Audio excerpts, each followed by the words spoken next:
Hi friends. ఈరోజు మనం 2019 18వ తారీఖున జరిగిన సెషన్ 2 సోషల్ మెథడాలజీ బిట్లు చూద్దాం. అందులో ఫస్ట్ బిట్ వచ్చి మన దేశంలోని విద్యా ప్రణాళికలోని 10 ఉమ్మడి మౌలిక అంశాలను పొందుపరచాలని మొట్టమొదటిసారిగా సూచించిన కమిటీ ఏది? ఆన్సర్ వచ్చి ఆప్షన్ 2 ఎన్ఈపి 1986.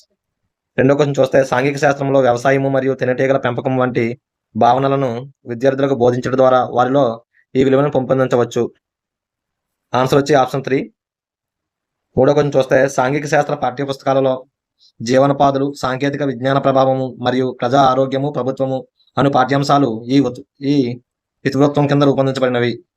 ఆప్షన్ వచ్చి ఆన్సర్ 4 ఉత్పత్తి, వినిమయం, జీవనాధారాలు. ఫోర్త్ ప్రశ్న చూస్తే మన రాష్ట్రంలోని ప్రస్తుత సాంఘిక శాస్త్ర పాఠ్యపుస్తకాలు రూపకల్పన కింది ఉపగమం పరిగణలో తీసుకొనబడింది. ఆన్సర్ వచ్చి ఆప్షన్ 1 ప్రత్యేక విషయ ఉపగమము. క్వశ్చన్ 5 నెంబర్ చూస్తే 6వ తరగతి విద్యార్థులు నేటి వ్యవసాయము అను పాఠం పూర్తి చేసిన తర్వాత వారి గ్రామంలో పండించే వివిధ రకాల పంటల సమాచారాన్ని సేకరించి వానిపై ఒక నివేదికను తరగతి గదిలో సమర్పించుట అనేది కింద సామర్థ్యాన్ని ప్రతిబంధిస్తుంది. ఆప్షన్ 3 వచ్చి ఆన్సర్ అండి, సమాచార నైపుణ్యాలు. 6వ క్వశ్చన్ చూస్తే శక్తివంతమైన కృత్యానికి ఉండవలసిన లక్షణాలలో ఒకటి కానిది. ఆప్షన్ 1 కఠినత్వం అనే ఆన్సర్.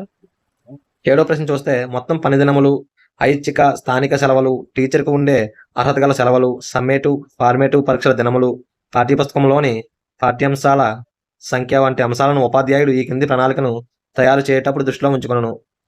దీనికి ఆన్సర్ వచ్చి ఆప్షన్ 2 ఫ్రెండ్స్, వార్షిక ప్రణాళిక.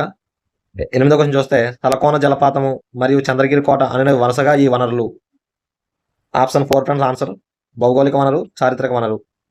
9వ ప్రశ్న చూస్తే ఆర్టీ యాక్ట్ 2009 చట్టంలోని కింది అధ్యాయము సెక్షన్ల ప్రకారం సాంఘిక శాస్త్ర బోధన రాజ్యాంగంలో పొందుపరిచిన విలువలు బాలల అభివృద్ధికి అనుగుణంగా ఉండాలి అని చెప్పు అధ్యాయము సెక్షన్ చెప్పండి. ఆన్సర్ వచ్చి 2 అండి, అధ్యాయం 5 సెక్షన్ 29. క్వశ్చన్ నెంబర్ 10 చూడండి. ఈ కింది లక్షణం సాంఘిక శాస్త్ర ఉపాధ్యాయులను ఇతర ఉపాధ్యాయుల నుండి వేరు చేస్తుంది. ఆన్సర్ వచ్చి ఆప్షన్ 2 వర్తమాన వ్యవహారాల పరిజ్ఞానం మరియు పఠన నైపుణ్యాలు.